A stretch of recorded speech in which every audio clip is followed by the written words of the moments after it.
Namaste and greetings. I, Tripta Behra, researcher at IMPRI, Impact and Policy Research Institute, Prabhav एवं नीति अनुसंधान संस्थान, Nai Delhi, extend my warmest welcome to you all to IMPRI Web Policy Talk. Today, we are gathered for a panel discussion on the India Middle East Europe Economic Corridor, IMEC. The discussion is on IMEC, Corridor of Prosperity, Implementation and Impact. This program is organized by IMPRI, Center for International Relations and Strategic Studies, CIRSS, as part of the State of International Affairs Diplomacy Dialogue Series. The session will be chaired by Professor Rafiq Dossani, Director, RAND Center for Asia Pacific Policy, Senior Economist, Professor of Policy Analysis, Pardee RAND Graduate School, RAND Cooperation, USA. We welcome you, sir. The panelists for today's session are Professor Prabir, Professor, Research and Information Systems for Developing Countries, RIS, New Delhi. We have Professor Preetam Banerjee, Head and Professor, Center for WTO Studies, Center for Research on International Trade, and Indian Institute of Foreign Trade, IIFT, New Delhi. We also have Ambassador Anil Trigunayar, IFS retired, Distinguished Fellow, Vivekananda International Foundation, VIF, New Delhi. And last but not the least, we have Professor Mukul Ashar, Visiting Distinguished Professor, IMPRI, former Professor, Lee Kuan Yew School of Public Policy, National University of Singapore, NUS.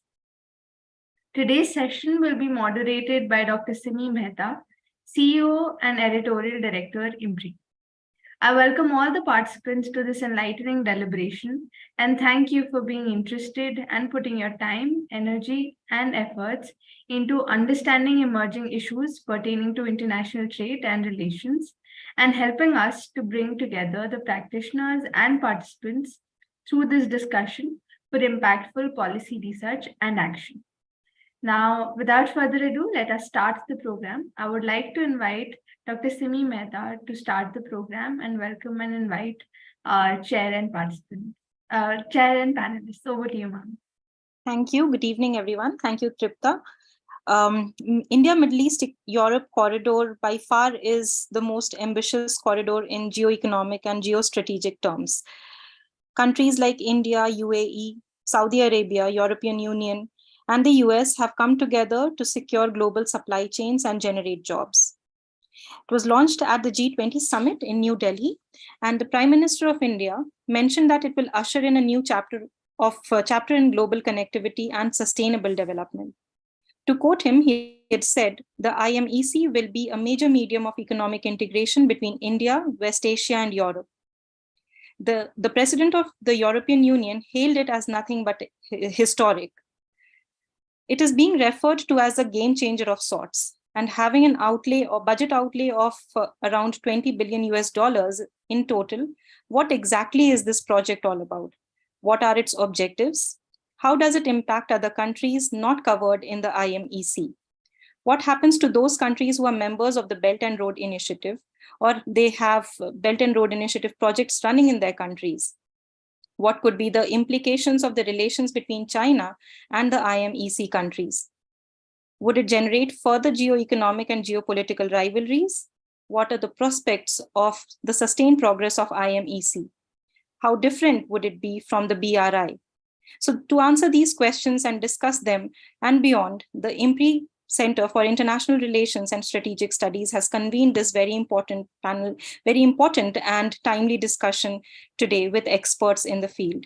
I welcome each one of you, and I would like to invite Professor Rafiq Dossani, chair of the session, to make his initial remarks and take the discussion forward. I look forward to learning from each one of you. I welcome all of you. Thank you very much. Professor Dossani, over to you. Thank you, Simi. And let me also convey my thanks to Tripta and Arjun and the whole team for organizing these events, which they do so regularly and which are of great importance, I think. and welcome to my fellow panelists.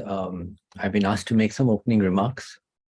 I'm an economist, so I normally start with the dismal side first, and hope that we can move up from there.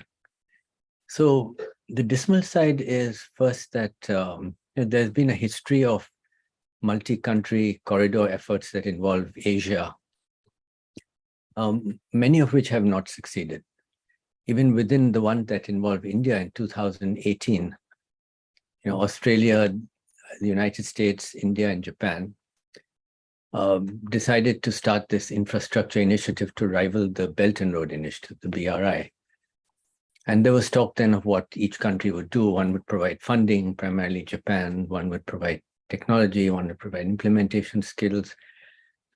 But nothing came of that. It was dropped. Similarly, the Biden Build Back Better initiative, renamed as Global Infrastructure Initiative, hasn't gone anywhere. What's made progress from an American point of view has been mainly where not too much investment is required, because that's always very difficult for the US to put up based on its domestic politics, but where expertise and standards are required. So one question I have for the panelists when it's their turn is to ask them, I hope that they can address this issue of finance versus knowledge. Finance is, for a country like India, difficult, although it has more capacity now than it ever had before. But it's also the management of the finance. From a Chinese point of view, the Belt and Road Initiative made great sense because it was a hub and spoke. China was at the hub of the whole thing. Every route led to China. Even if you wanted to go from, say, to Kazakhstan to Tajikistan or Uzbekistan or Kyrgyzstan, you had to go via China, which doesn't make sort of great economic sense. But it was in China's interest to do that. So that's the first issue I have is, what are the likely incompatible, to use an economist term, issues that might provide conflicts of interest? I mean, I understand that geopolitics is part of it, which is why, almost parallel pipelines have not made progress in recent years. I'm thinking of the TAPI pipeline, for example, and the IPI pipeline and so on. Okay, so that's one set of issues. The second that I would like to raise is that the countries that are involved and the entity, European Union, France, Germany, India, Italy, Saudi Arabia, UAE, and the US, except for India, they're all developed countries. Of course, I see Israel missing in this. It is interesting. Where's Israel in the list of signatories, considering that the pipeline, the transport corridor goes through Israel as well? That's a separate issue. The point I want to make here is that as developed countries, their interest in the pipeline would be to help the further development of the routes of the areas through which the train tracks go. So that's fair. Around that transport corridor, the hope is that an economic corridor can be built. But if you look at the starting point, which is Mumbai, apparently, or some port in India, what is its gain? An economic corridor cannot be built around just one node. It has to be a continuous node. And perhaps there are plans to later on extend the India part of the node down further to, into the hinterland of India to create an economic corridor, but that will be much more costly. So that's something that, is not clear to me that how is this, I can see the advantage as an economic corridor for these other countries, but not for India. I see some advantage to India in terms of transport corridor risk management, the de-risking of the Suez Canal. And it's a good question. I mean, historically, I think the question should be asked, has Egypt been a less reliable source of transport through the Suez Canal than are likely to be countries like Saudi Arabia and the UAE? I don't know. I think that's a good question. I don't think the answer is obvious. Yeah, and then a third set of issues to me is that the competition I can see the obvious competition to the Suezmax. I don't see it to the BRI particularly. The BRI's routing is quite different. As I mentioned, it's a hub and spoke system. So, and this is not. It's not a hub and spoke system for any of the countries. So I'm not seeing the the comparison to the BRI, other than sort of broad geopolitical things that we can also do something. But then that something has to be meaningful. If you're going to spend on a multimodal system of transport a few $1 billion compared to the BRI's trillions, what are you going to get out of that? So I think that question has not been answered. And then, the de-risking of the supply chain, it raises the question, what goods will India get that de-risk its supply chain? I can see it finding some advantage as a supplier of nearly finished goods to Europe, Middle East, and the other countries in this IMEC. But a supply chain means that you're sort of integrating expertise from different countries. For example, the Southeast Asian supply chain is sort of the most sophisticated supply chain that we know of. And it's also about, all 10 ASEAN countries, China, Korea, Taiwan, Japan. What is the scope for integration here when the capacity of the Middle East, at least at present, is limited to petroleum supplies, and Europe and Israel similarly are highly advanced countries which are not going to share, will not be able to share, even if they want to, a supply chain with India, because they rely on supply chains that are outside Europe as well. So I'm a little concerned about what is the actual supply chain whose growth will be de-risked by this initiative. And then coming back to the issue of costs, one reads numbers like 20 billion, which is for the rail upgradation.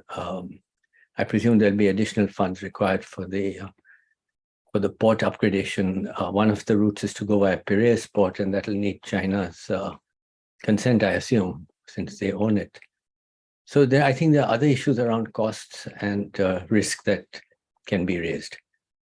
So having gotten all the dismal stuff out of the way, to look at the the positives, I think one is the geopolitical gain. I mean, India has gotten involved with the United States much more closely than ever before, as part of the United States' effort to compete effectively with China. We might say that India is valuable for its own sake, but there's no doubt that the relationship is partly driven by the antipathy between China and the United States. But so this is clearly a geopolitical gain for India. The other aspect is that in terms of geopolitics is, this helps countries like Saudi Arabia and the Middle East generally, which have a more agnostic attitude towards the US-China rivalry, come closer to the United States side. And they're agnostic because, like China, they're authoritarian states. They don't really look at human rights and values as part of their foreign policy. Many countries do not, including democracies, but these certainly do not. And so, and as you know, China has been trying very hard to make inroads into the Middle East from a political point of view. The Saudi Arabia, Iran recognition being one prime example. So from a geopolitical side, I see some significant gains for India. That's okay. With that, I think I've taken up enough time. So I can address some remaining issues I have later on in the discussion. Let me turn it back to you, Simi. Thank you. Thank you very much, Professor Dossani. I would, with your permission, sir, we can invite Ambassador Anil Trigunayat for... Yes. Yes, sorry, I forgot to mention that he's not well, so he's going to speak a bit out of turn. Sure. So, Professor Ambassador Trigunayat, over to you. Welcome. Yes, thank you, Dr. Simi, and Chair, Dr. Dossani. You have very clearly, and I must say, openly laid out the cards. And this is precisely the issue at the moment, because very little is known about the key things that are supposed to be there. And that's the reason that they had agreed, the leaders, that within 60 days, this working group will have to produce some kind of a report in which what will be the design, how will be the funding and all that. Essentially, basic parameters will have to be laid out. Of course, it is not a project which can be done in one day. It is at least a decade project, provided everybody remains on board, for which there are these geopolitical considerations, because the way the world is evolving, things change very fast. At the moment, of course, it looks like that it will be a very good project from India's point of view. It is the straightest line that can be drawn. Secondly, for India, let me just talk from that point of view first, is the Gulf, especially Saudi Arabia and UAE, are its the largest trading partners after the US and China. So this is UAE is the third largest trading partner already with $84 billion or something. And Saudi Arabia, apart from the energy security, expatriates, and economic engagement that India has with them and their investments in India, including in the strategic reserves. This complements very well with the changed policy of the GCC, which means that they are trying to move towards their market, trying to have the kind of a strategic autonomy they wish to have. So for India, which is the third largest, which will be the third largest economy, which means it is trying to become a major part of the global value supply chains, with which has been, you mentioned about Quad. So in the Quad, essentially from India's perspective, that is one of the major uh, areas of economic collaboration in the critical minerals, in the corridors, and others. But India is not only pinning hopes on one corridor. As you know, that we have been part of this INSTC I was in Russia at the time, I mean, for the last 20 years, for the North-South Transport Corridor, because of the sanctions, because of the issues, Russia, Iran, and others, that it has not really taken off. But now that there is a crisis situation between Russia and the West, this has been activated and it is functioning rather well from many points of view. So I think that is an alternate. Besides, India is also working on the Asian corridors, Southeast Asia and others, under the BIMSTEC and others, under its neighborhood and access point. And India has been a trading nation forever. I was ambassador to Jordan, and I have visited these little Petra and other places where all these trade used to go. Oman ports and the UAE ports, the Gulf ports were the arteries through which the trade took place for thousands of years. And so this is not something new that we are devising. Now, of course, the key factors which are there, that is that for the United States, of course, it is a larger geopolitical game because they want to counter the Chinese BRI and with their BBB, and this could be a part of their BBB initiative or for the European Gateway initiative, whatever it is. But at the same time, the markets are from the Middle East. This is a combination between markets and producers. So that's something that is why, because India gains outlaw. Secondly, I must say that from India, Mudra is likely to be one of the key ports that is going to supply. To UAE, we already have these excellent shipping connectivity. What we require later on is these pipelines, basically for hydrogen or digital data or all that. That could be done. And as you mentioned, possibly India will have to feed to do that because it is directly between India and the Middle East, whether it's hydrogen or others. Then from there, Haifa port is also again managed by India in Israel. So there has been a Hizaz line, which is about from the time for 100 odd years. Now that could be revived. There has been a proposal in the Gulf also to have their GCC railway network, which has been pending for years, but I believe that they are trying to do work on it. So my feeling is that, of course, the Europeans are also part of the same dynamic. They are also the markets, and they are again now in the Russia-Ukraine war. We have seen that there is a greater reliance on the Middle East for their oil and gas. So that is something that will continue to play out as at least for 30, 40 years. Now, as far as India is concerned, I think it is looking at it or not really India, I must say all the major participants. They are looking at it from both the geostrategic point of view, geoeconomic, and the geopolitical. United States may be 100% or 99% geopolitics, to a lesser degree for the Europeans because their dependencies are there. For India, this is to a great degree, it is geoeconomic. It is an economic corridor, which is what it is looking forward to. I have a feeling that we are not looking at something to replace the BRI as far as India is concerned. What we are looking at is as a viable alternative. Of course, it will depend on how the financing is done, how effective it is. Now they say they're going to be 40% cost and the transit cost as well as the transit time will be reduced by 40%. If that happens, that is obviously a major game changer. But of course, there are a lot of things like even with the Saudi Arabia and UAE, there are these internal geoeconomic dynamic. At the moment, both Saudi Arabia and UAE are also, in my view, very close partners of China. They are part of the BRI. BRI expands from Tehran to Tel Aviv. So I don't see that if we put it in that bracket, that it is going to be also, and I think that India's point of view, you can understand.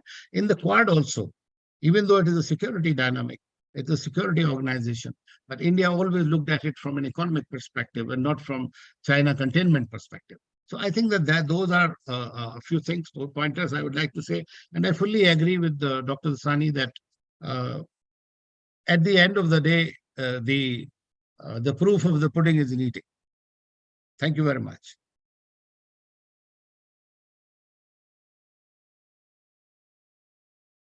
Thank you. That was excellent. Back to Simi. But it's so nice of you to do this when you are not fully well. Thank you. Thank you, sir. You could decide on the order that we'd like to proceed now. Go with Prabir next. Yes. Professor Day, good evening.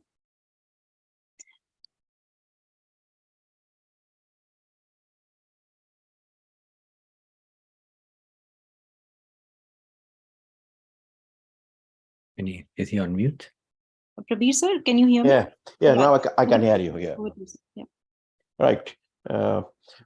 Thank you for the invitation, and nice to see the Dr. Rafiq, Dossani, also Professor Mukula sir, other friends, Professor Pritham, Ambassador Anil. Let me come straight to the questions raised by Dr. Rafiq. Now, whatever Ambassador Anil Trigunayat he said, I think I need to add here with a caution that there are many risks also, going into a multimodal corridor. I'm sure if I made any mistake in my statement, and it is Professor Banerjee, he will bail me out. And before I continue, these are my purely personal views, and in no way this reflects my organization's views. Now, any multimodal corridor, and here there is a subtitle, it's called economic corridor, and we know it very well that economic corridor is a bit of serious thing. It's not a transport corridor. If you look at a definition of international organizations like ADB, if you go into an economic corridor, you talk about something transport corridor plus. Those are the plus things. Basically, high-speed logistics facilities, quality of transportation, trade policy, trade facilitation, all those, if you club on transport corridor, then it becomes an economic corridor. IMEC, India, Middle East, Europe Economic Corridor, primary objective is to enhance integration. And globally, in the global forum, global integration somehow, and we all agree that it's not happening. This is an uncertain world, and the global integration is not happening as per my expectations, and many of yours as well. Now, if you look at India's interest, and replying to Dr. Dossani's questions, that is it required for an alternate corridor which can bypass the traditional Suez Canal in the eastern side? Well, what we have picked up from the COVID time, that if you don't have an alternate corridor, alternate global corridor, which it will create a problem for everybody. And if you have a global goods, on one hand, if you look for global value chains, then certainly you need an alternate corridors. That's it. So here, connecting the ports in India and Middle East and all the way to some of the tri-ports in Saudis and all the way to Jordan and then Israel, Haifa, and then crossover Mediterranean going to the Europe. This is a brilliant opportunity. So this is certainly we get in kind of an alternate option. So my view is that, is it required? Of course, this is a strategy. This is an idea. We need to make it, a project for the doable. Professor Ambassador Anil, he said that this is a decade project. That's very right. So this is the, my answer to it. Second is that finance versus the knowledge. Of course, we really do not know, if I may add here one anecdote. In 2007-8, when the Chinese were very much active, designing the BRIs, Belt and Road Initiatives, they used to call everybody in several times in Kunming, sometimes in Beijing, Shanghai, to exchange the ideas, that we are coming up with a kind of a corridor from Chongqing to all the way to the European ports. What's your thinking, Indian views? And I attended those, some of them, 2007, 8, 9 onward, before the launch, the BRI forum. So they picked up the ideas from all over the world, and ideas means the knowledge, and they had the capital. So they mix it up nicely, presented the BRI, and we know the story. I'm not going to discuss it. Here also, if you go for a multimodal cross-country corridors, you need to have lots of ideas. And I think India's gain would be certainly, those knowledge pool. Remind you that India somehow, in the previous time, what we have done, we put a trade agreement in the front, and then supply side, we come to support the trade agreement. I mean, if an FTA or an SEPA or a SECA first, then we try to build a logistics network or some corridors. We have a great example in our eastern side. I'm not going to give it an example of that. So it doesn't work in a way when you have a very cobweb of many trade agreements, and then you go for building a network of transport or economic corridors. So here, I think, we picked up from our mistakes. Let's go for an multimodal transport corridors involving countries and India's particular interest in the western side, because the European Union, we have a 17% of the global trade. Our exports counts. It's roughly about $75 billion Indian exports to the European Union in 2022-23 financial year. If you count the West Asia through the GCC, it talks about, in a figure I have collected from Exim Bank Data Bank, 51 billion is roughly about 11% of Indian global exports. And if you pick up North America, both US and others, then it's about 89 billion exports, 20%. So they are the valuable exports. They are going to buy, and I have to add here, they are going to buy India's iPhone in the coming years, India's engineering products and automobile products, electronics, processed food. And Europeans, where from they're going to buy their, food and agricultures, what will be their alternate source other than China? So they are looking at, as the India source of, several their primary and secondary goods. And if you need a corridor like this, along with, of course, other, arrangements in transportation, like high-speed airlines, cargo airlines, etc., and so forth and so on and so forth. I think there are merits for considering it. So India's will be, again, in a very, telling it in like that it will be India's gain from the knowledge, finance. Certainly, this project, it was actually G7 project. It was in PGII, Partnership for Growth of Infrastructure, G7 project 2022. And where in the American agenda is the, which is the Blue Dot Network, and et cetera, et cetera. So this is an outcome, sightline we have seen, and certainly India has some interests. And as I said, that India would be learning from this whole projects. There are India's interests for the private sector. There are India's interests here connecting the new market, but there are risks as well, I said. Risk is that depending too much for the products, or depending too much for the same market, as we have seen in the eastern side, we could not expand our export baskets much the way we expected in ASEAN, in Southeast Asia, where we have an FTA, with ASEAN plus countries. So here, I think we need to be cautious, and then there are also the global equilibrium trap when we talk about the limited markets, like countries like Saudis, where you look for an energy or some precious minerals. We need to be very cautious, in which way we look at these markets, how they were going to behave, because it's an uncertain world. Last is that there are capacity upgradations. Sometimes, we don't do domestic reforms because of our structural system is it like this. But if there is an international commitments like, what we have in IMEC, to some extent, in our ports in the western part or in the southern part, they will get an, to upgradation. That's one ambassador said, and Rafiq, Dr. Rafiq has also mentioned to it. So these pull factors are also important in India.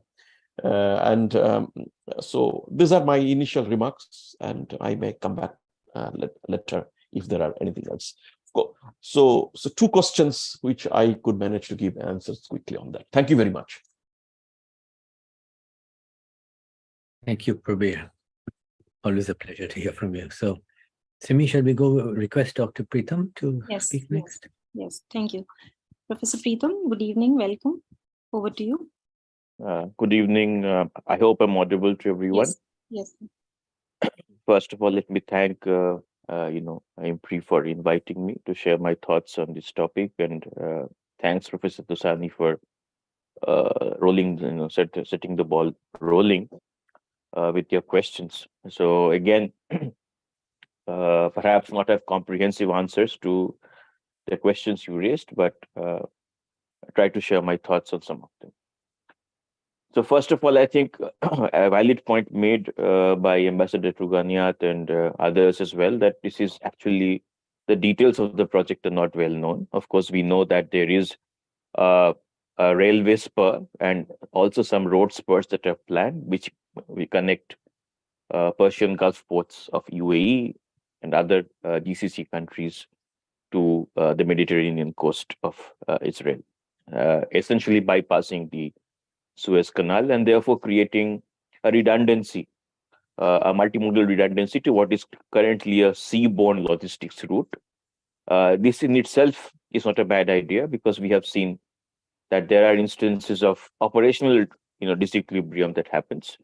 And as trade in this area grows, which is definitely something that we can expect to happen, and I'll come to that reason why that is so shortly, having a redundancy which is not in itself is not a bad idea, and $20 billion is actually not a very large amount to create that kind of because you already have existing infrastructure. It basically needs upgradation. You're not reinventing the wheel in that sense, and in that sense, it actually mimics to an extent, though much smaller in scale, the BRI's only successful commercially viable leg, which is the Chengdu to Europe rail corridor. And in a previous avatar in my life, I was senior director with the Deutsche Post DHL group. And those of you who are aware, DHL along with Kundenagel are the two main rail operators in that route. And there were, obviously questions about its commercial viability in its initial days, but it has proven to provide an alternative for different categories of goods which require a shorter transit time between Europe and China, and it is now a commercially viable option which is being used, and the volumes are quite significant. So when alternatives appear, there's a tendency, if there are economies of scale, for that to happen, to take off. So what are some of the pre-existing prerequisites, let's say, that you need? One is, of course, the physical infrastructure. The other is the seamless regulatory architecture that allows goods to move across international borders, which was achieved in the case of the BRI, the China-Europe rail route.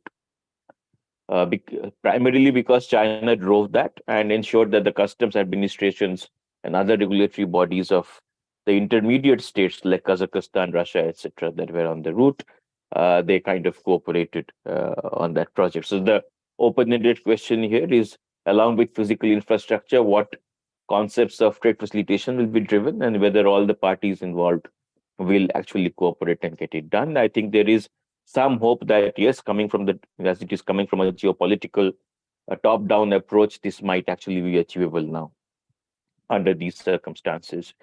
Multimodal routes actually work quite well. Operationally, we have, we meaning my company I used to work for, we have moved containers from Japan and Korea using the sea route first to a Chinese port and then transporting it by the China-Europe rail. So to that extent, the estimations of 40% transit time saving, and over a period of time when economies of scale build up, some savings in costs as well for specific types of moves, is not something that is quite unviable operationally. Next point on that is that let's think of this as, let's not, nothing moves linearly, right? So once you are in Haifa, once you're in Mediterranean, you don't have to use Piraeus. You can use several other Mediterranean ports. The idea is that you leverage as many options as you have across different modes, and this is what logisticians typically do. And that's probably what's going to happen. So in that extent, if there is existing infrastructure built by BRI or any other such infrastructure that exists, will only complement the multimodal options that you have. So it will only add to the economies of scale. It's all about business development and driving the particular route, and that is all open-ended. It depends on how serious the governments are into putting in the money for the infrastructure, also the facilitation aspect, and then how well that route is used and operated, and how it is sold to the operators and networks are built.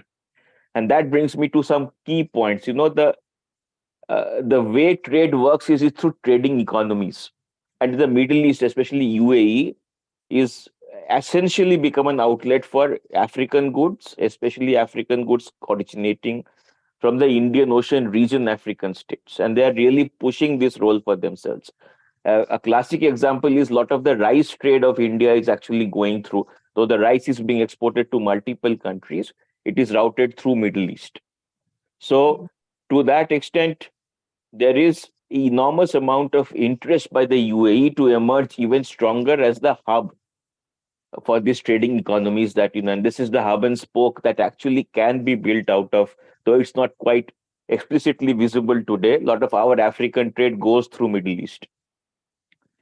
The other, so that, to the extent that hub positioning of UAE and some of the other GCC states were also trying the same, is leveraged for not just the East-West movement, but with Middle East as an intermediate point to the African states in the Indian Ocean littoral, that will also be something important to consider. Which brings me to my next point of demographics. So Professor Prabir, they mentioned about the potentiality of trade. Please let us also remember, if you look at the data that's coming for the last few years, given demographics and certain other factors, and hopefully without any significant shocks to the system, India will continue to grow, and it will over the years contribute increasingly larger share of the incremental growth of the world economy. So to that extent, India is a huge demander, while demographically US and EU will be less important. So EU will be looking at where the markets are. And to that extent, there'll be a huge amount of flow of all kinds of goods into flowing west to east. Similarly, as India's economies of scale grow and the shifts and shocks in the supply chain during the pandemic is leading to some rethink on where you place your production networks and not put them all your eggs in one basket, you will have significant amount of production coming from India. The Prime Minister's Gati Shakti will reduce logistics cost over a period of time, which will make India a more competitive location for manufacturing. And of course, in terms of the trade, there is no reason why, a port in India cannot become the transit port for a lot of the shipments flowing east to west. So you have a lot of, the largest trade lane in the world is the Asia to the west or Asia to the Europe trade lane. And that goes further to North America from European ports, especially North American East Coast ports. So, there are attempts to, for Indian ports to emerge as transshipment hubs. And those volumes will also be added to some extent to this network. So logistics is about the network business.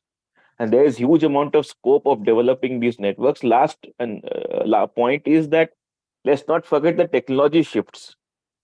Think about the fact that there is technology that is being developed, which will allow greater amount of and very cheap storage. It's not possible today, but in a decade, it might be that you can store renewable energy like solar at very, very efficiently at a much lower cost.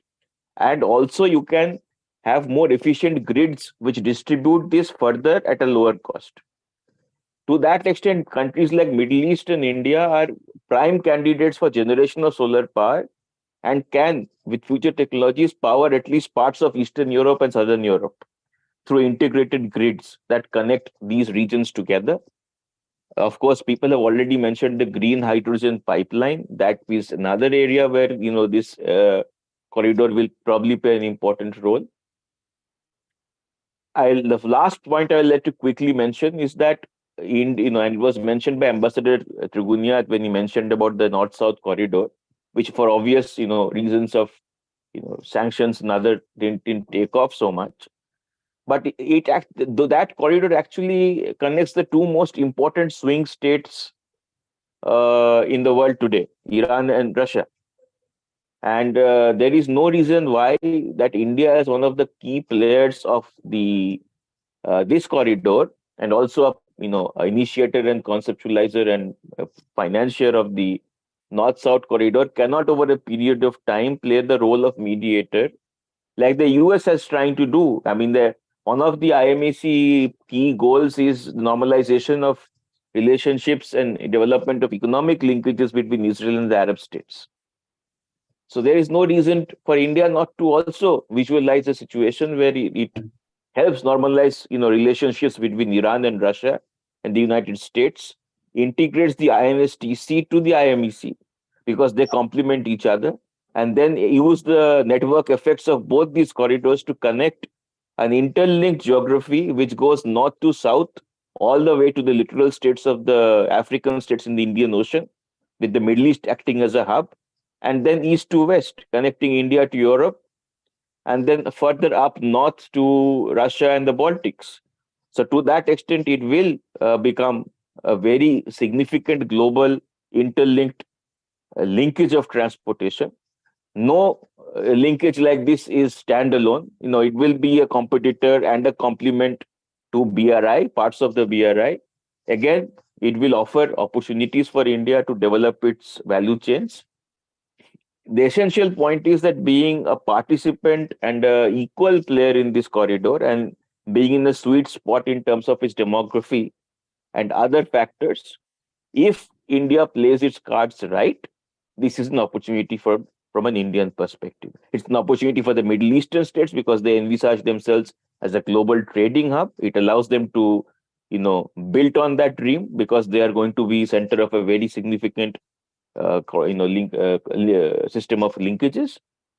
And to the extent that for Europeans and the Western economies, it allows them to develop economies of scale in both directions.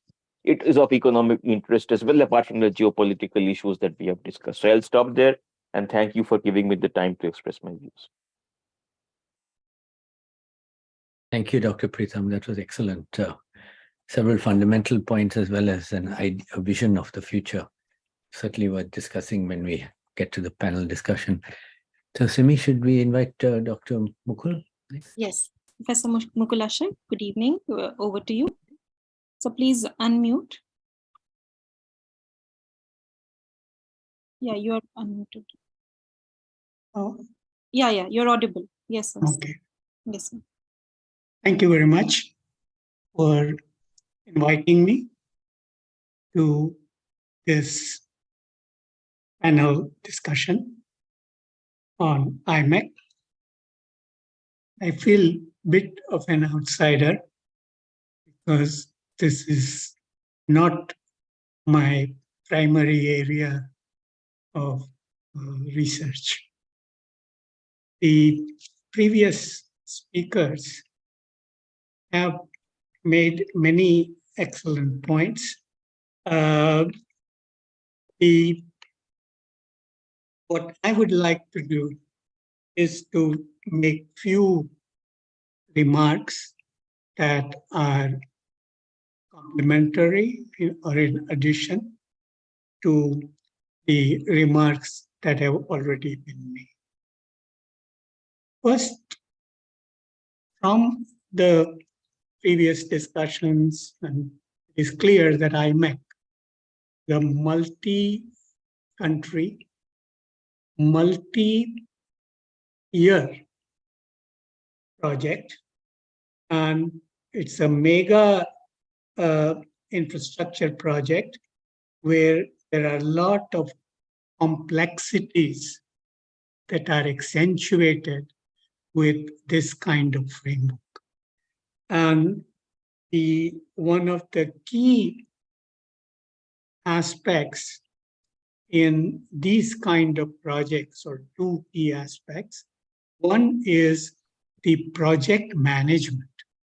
Because after all, IMEC is going to be divided in a series of projects.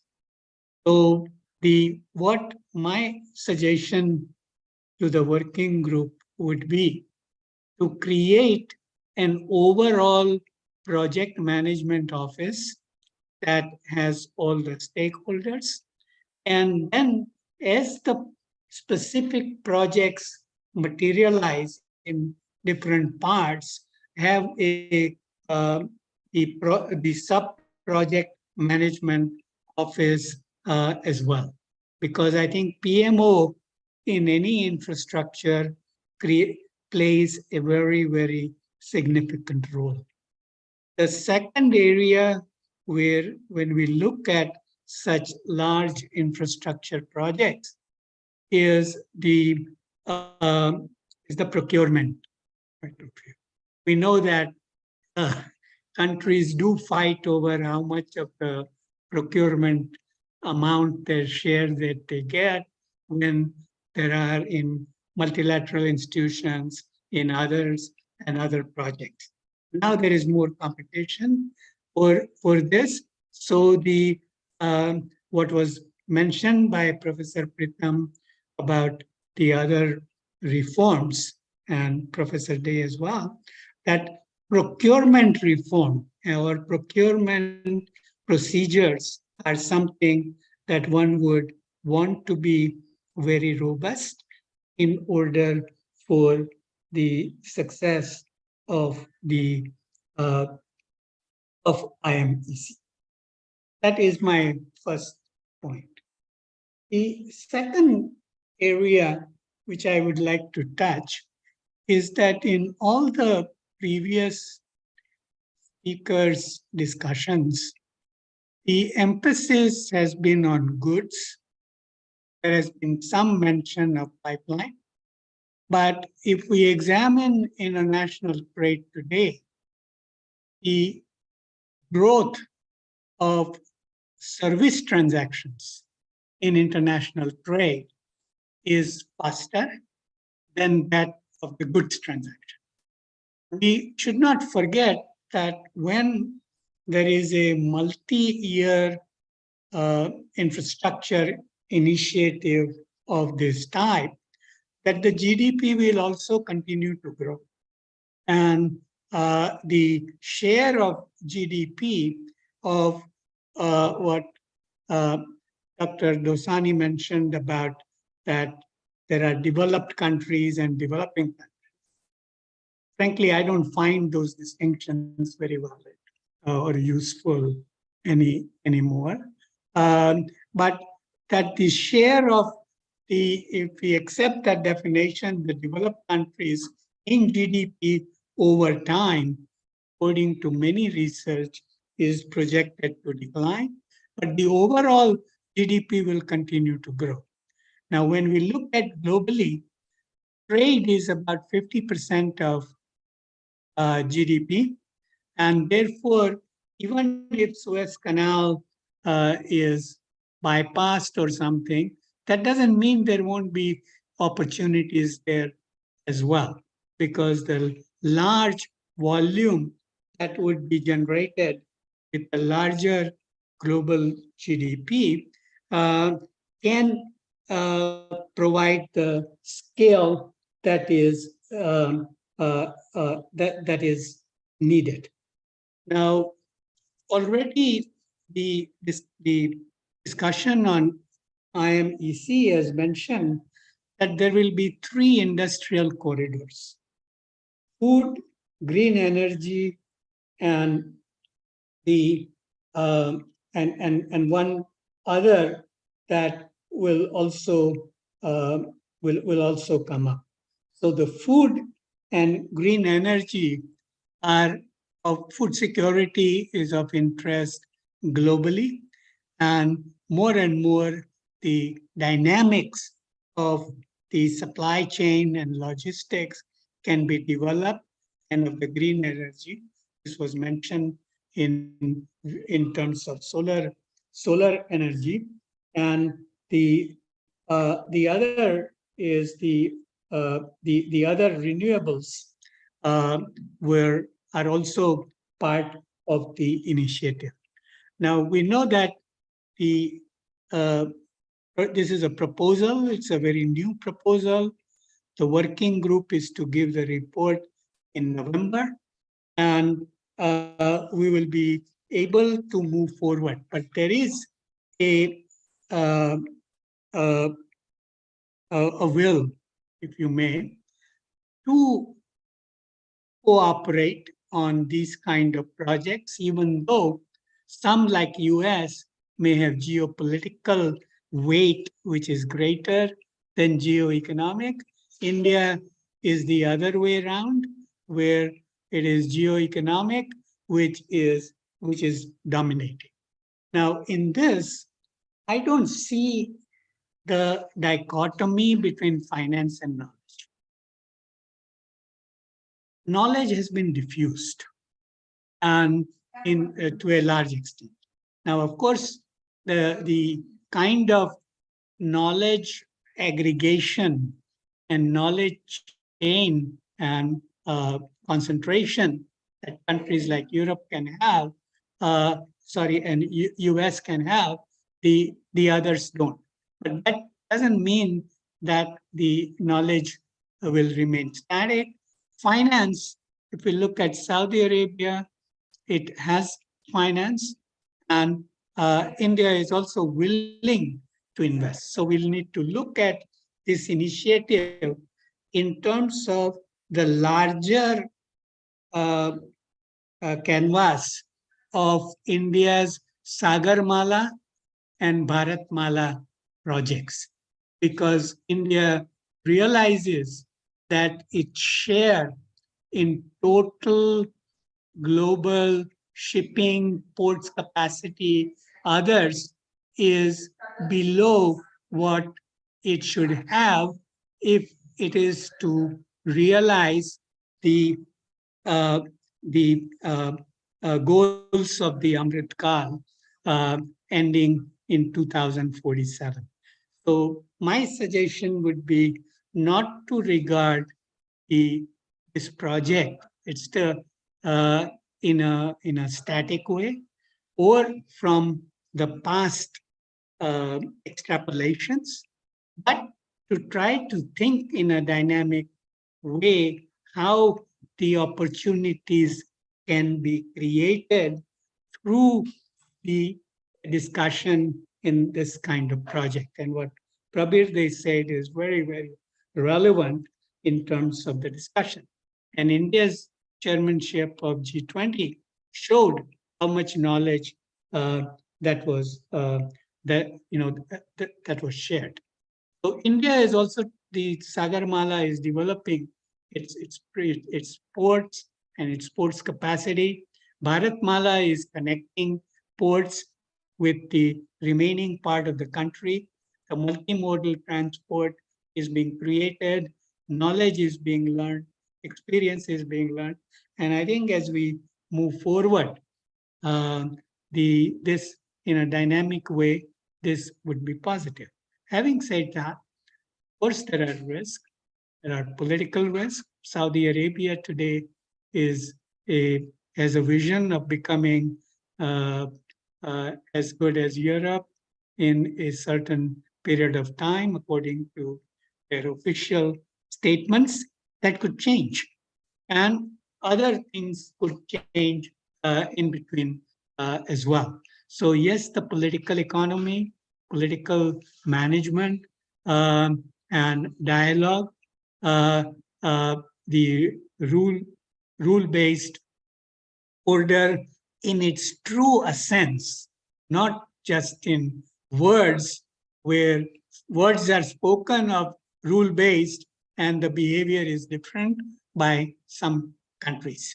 And I think that we can be a bit hopeful that that this project can be taken forward, and it could yield a lot of externalities which we are not able to fully foresee now, but that those positive externalities, there may be some negative ones too, positive externalities should also be part of our overall calculus in looking at IMEC. Thank you very much. Great, that was excellent, Dr. Ashar, Professor Ashar. Some very fundamental points again. So, Simi, should we now enter into a discussion with the panel? Is it that time? Yes, sir. Yeah, We okay, all right, thank can you. start with your comments, if you wish to give. Yes. Yes, I was going to just begin with the last point that Professor Ashar raised, that of externalities. You know, it's very hard, obviously, as he mentioned, to forecast all the externalities. And I would argue that the BRI is an example where a lot of negative externalities were not foreseen. And the worry is that this can happen in any project. So I think a careful accounting of what we expect, even though we don't know, it'll be one of those, as Rumsfeld said, known unknowns and unknown unknowns. We need to do some sort of work on that, I think, to really justify this project. So I wanted to get, that's my view. I'd like to get Professor Ashar first and then the others' views on this topic. You know, the close monitoring is going to be needed. And that's the reason why I suggested a overall project management office, IMEC project as a whole. And then as we make progress on individual slices of infrastructure projects, we need a project management office there to try to see that the things are on track.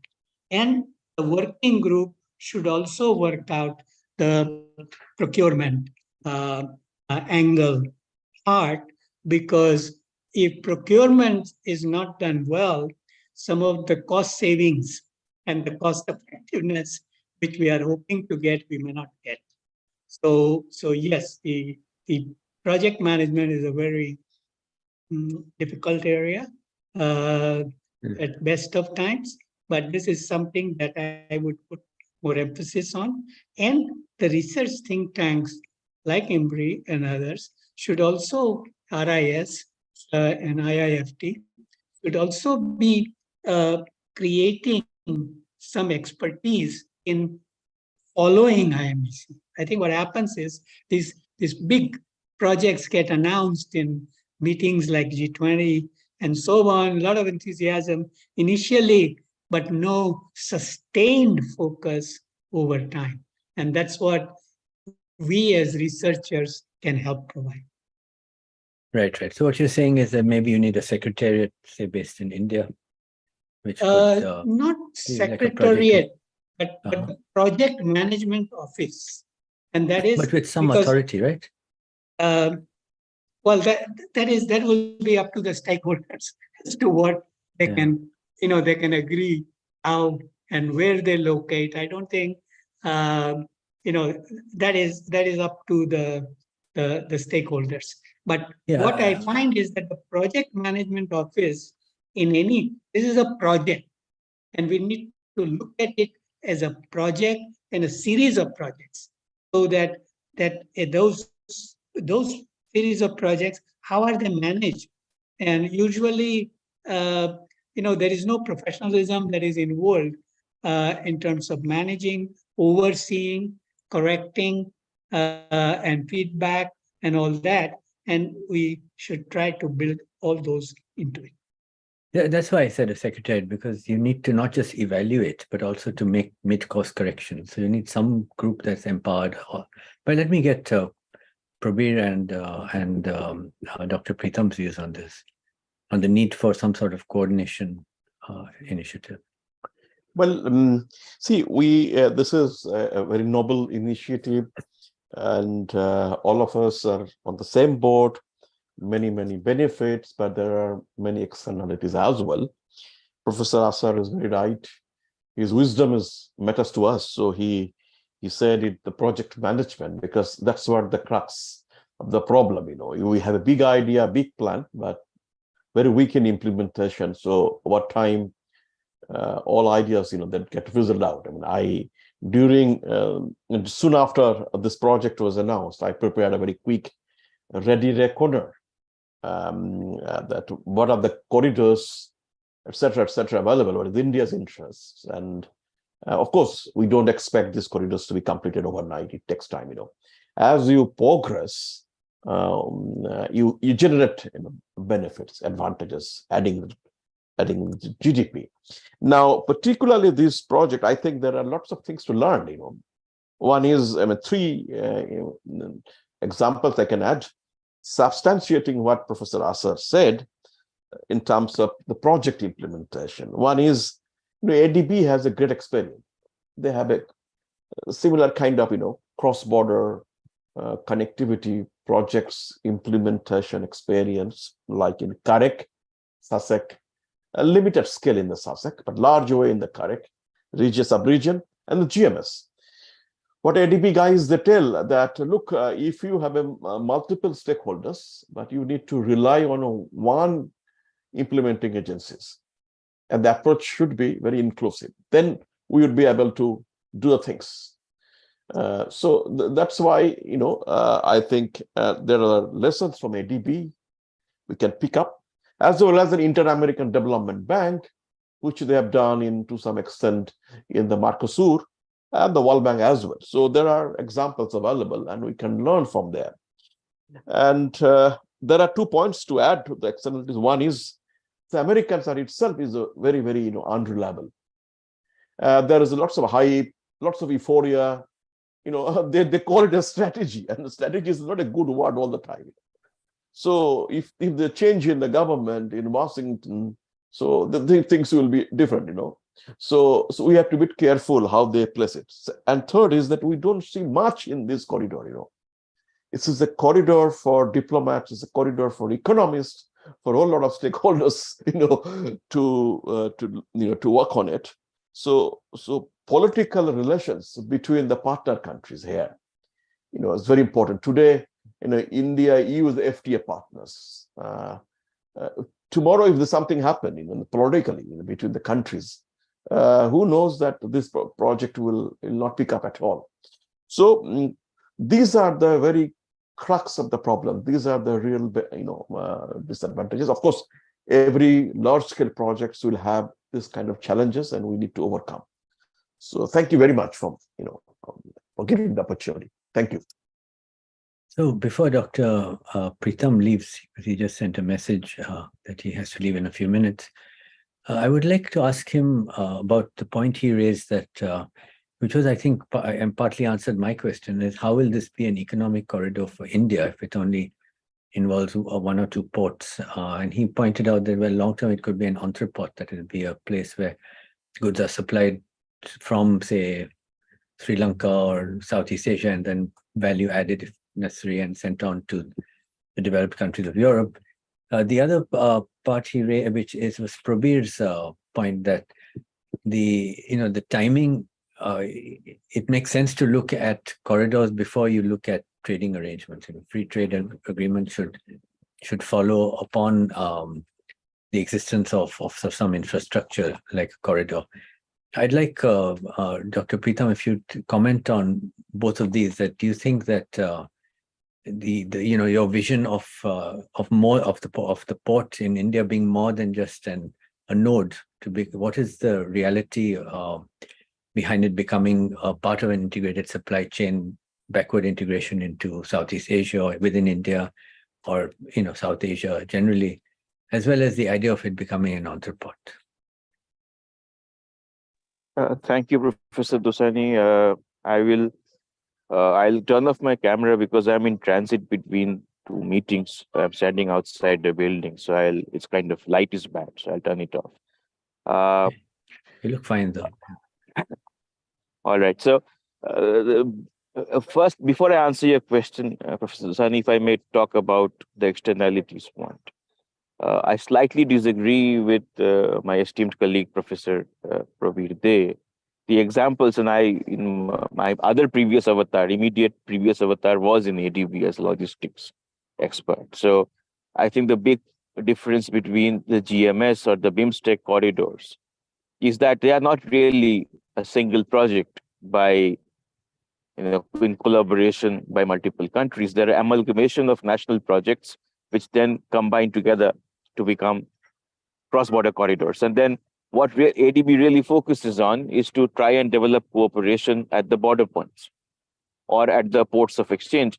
And there, if I may speak honestly, ADB has not succeeded tremendously. And Professor Day is well aware that some of the worst land ports in the world, for example, are still in South Asia, despite them being part of SASEC projects. So some of the not very efficient land ports also exist in Southeast Asia. For example, between Malaysia and Thailand, between Myanmar and Thailand.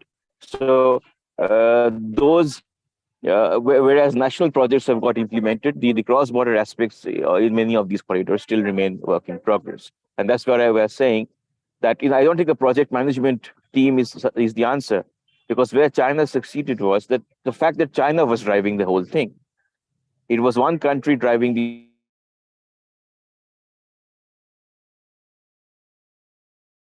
Oh dear, I think we've lost him. Mm. But I think the point he makes is quite valid. Let's just wait a few seconds to see if he comes back, otherwise we'll move on.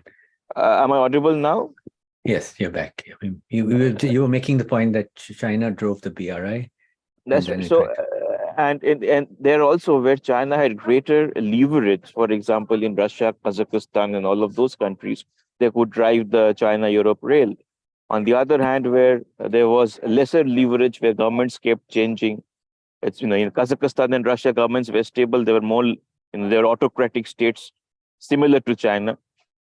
And they had experience working with them since Soviet times. In the case of East Africa, where that was not true, they have not succeeded. Even the Mombasa-Nairobi, which is a very short corridor, is in the doldrums. So let's not compare that. I think what needs to be done is exactly what we saw here in Asia, where we look at individual arms of the project and see national implementation is quite good, and then hope that the trade facilitation and linkages at the border work out better than we have done in Asia. So that's one risk of that failing. The second risk, I think, is essentially tied to the fact that you have to manage your expectations. It's a long-term project. The Europe-China rail took years to become commercially viable. So will this. So this will grow with demographics, with the demand and all of that, and if it is rightly planned. The key risk over here is that China could drive the commercial development of that corridor as well. They could give subsidies. My former company, DHL, used to receive subsidies on a per ton, per kilometer basis to experimentally start the first container, rail trains to, take off from there. So after 3-4 years of providing that option to business, when they saw that, this option is available, the scale got built up, and after a period of time, the subsidies stopped because it became commercially viable. But again, China was in control of the whole corridor. Who will do the business development for this? So these kind of, I think, more operational, is the micro level that fails us, not the macro level. And it's my fear that the micro level might, fail us here.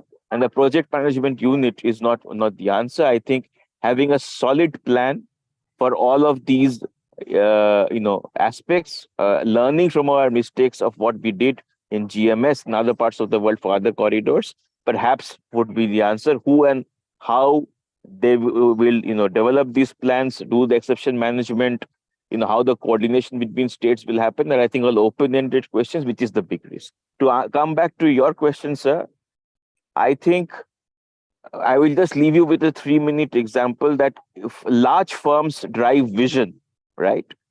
And one of the largest logistics companies, this part of the Suez Canal, is Adani. they have emerged as that very large company. It is Adani which owns the Haifa port. It is Adani which is purchasing ports in countries like Indonesia and Malaysia. And the planned major transshipment hub in South Asia, which will compete and most likely take away business from Colombo, is near a place called Kolachal in the border of Tamil Nadu and Kerala, just south of Trivandrum, which is also owned by Adani. So if you do not see the dots being connected, then you're missing something over here. And I will leave you with that. Fascinating. Thank you. Okay, so I guess Professor Pritham will leave now, but I think that lots of points have been raised. Let me give an opportunity to Prabir and Dr. Mukul to ask any questions that they might have at this point. Well, Prabir, anything from you? Yeah, I am enjoying the conversation, but this is just the beginning, Dr. Rafiq, and let the report, the working group, comes in, and then we'll have better information to go ahead or not to go ahead with the project. It depends with the leaders, and they have taken a call. They're going to implement, and as I said, that there are opportunities unlimited. If to be very simple way to put it, but there are many risks, and some of them I have shared that which no need to underline once more. Way forward, if I may, how do we look at it? One step is India is one of the key partners. This kind of project helps India to give motivation for reforms in the maritime sector, in the transportation sector, in the trade policy. It talks about economic corridor. And many of the issues globally, it's difficult to attend in the WTO multilateral forum or any regional forum looking at the west of India, because India doesn't have regional agreement with the GCC as yet, and neither with the countries little further, the Jordan, Israel, or Saudis. So since we do not have, unlike that, what we have in the east part of the ASEAN and East Asia or Indian IOR countries. So this kind of project, as I said, that this will help build the trade, and India is coming up with several new projects, several new products, some of already being said here. So for the new market, this corridor will certainly help create more trade, which we call an economy of the trade creation. There will be more trade diversion, those who are not participating in it.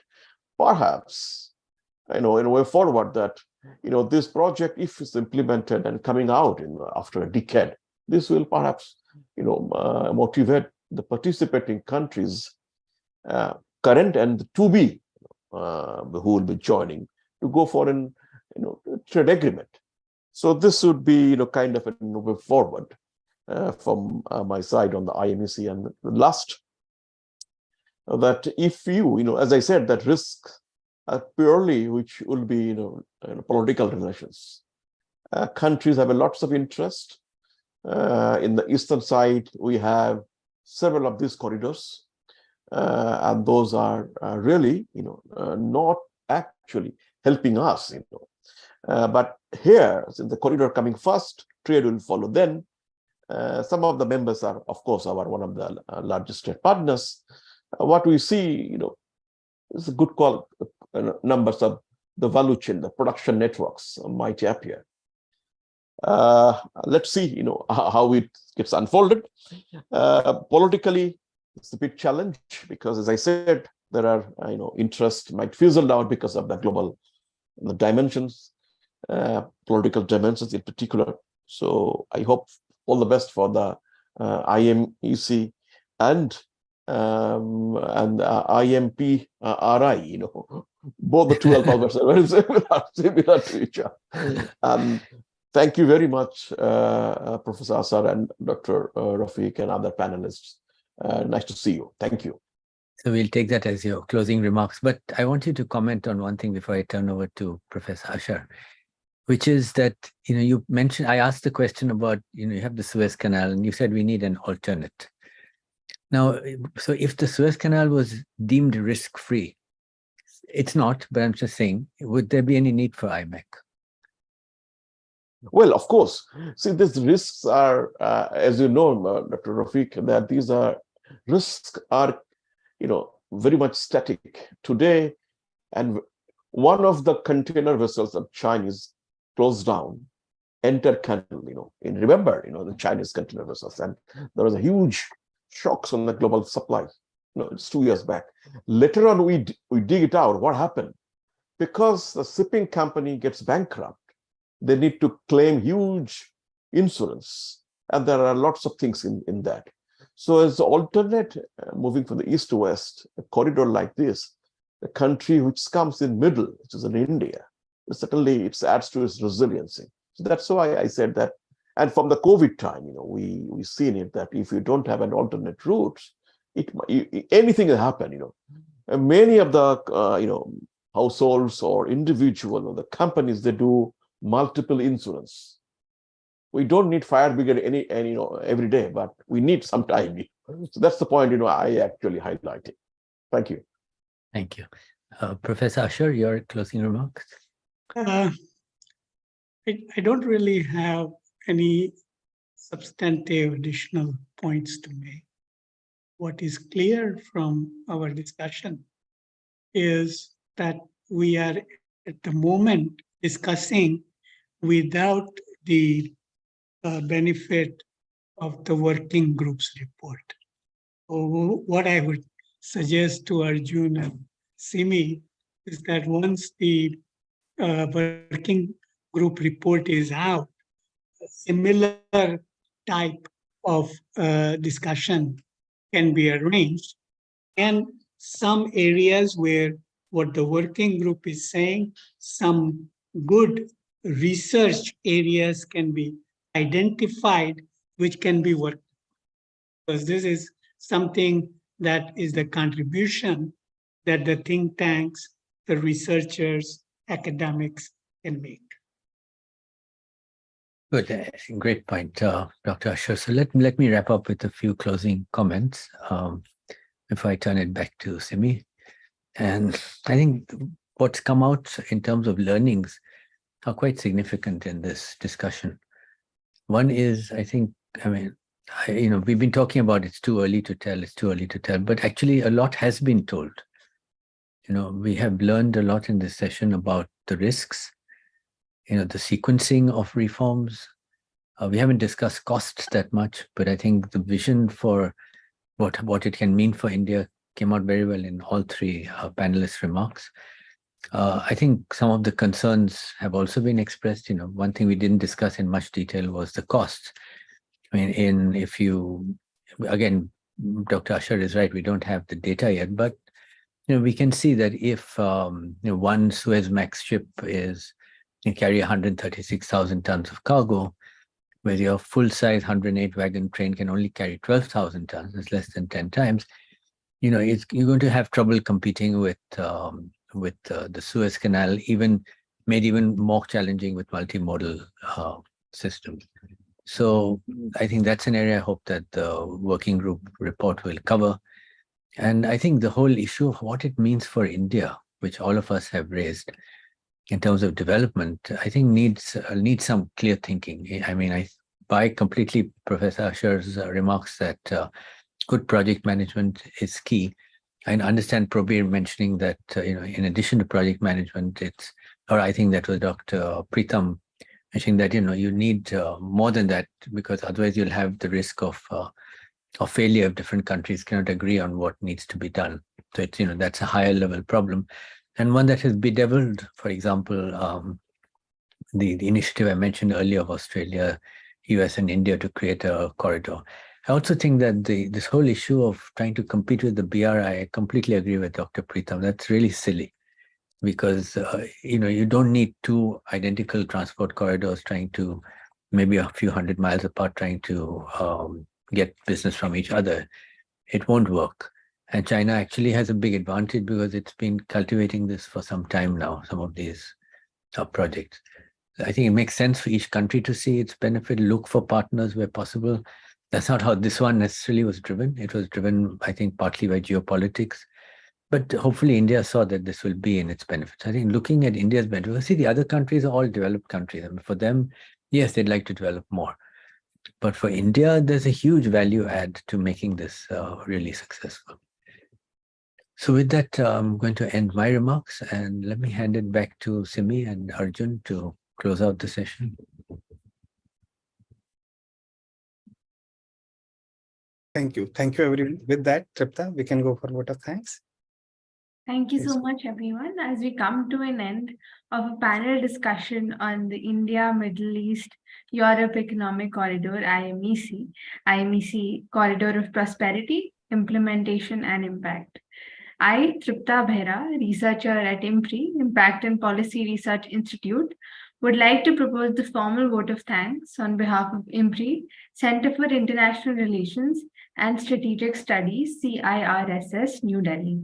We are grateful to our experts for today, Professor Rafiq Dossani, Professor Prabir, Professor Preetam Banerjee, Ambassador Anil Trigonath, and Professor Mukul Ashar, for taking out their valuable time and giving an opportunity to the participants to learn from this timely discussion.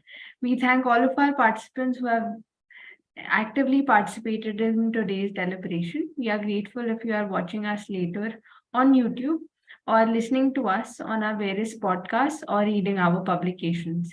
We hope you continue to join in the future to improve web policy talk and web policy learning. Wishing you all a very good evening. Thank you. Thank you so much.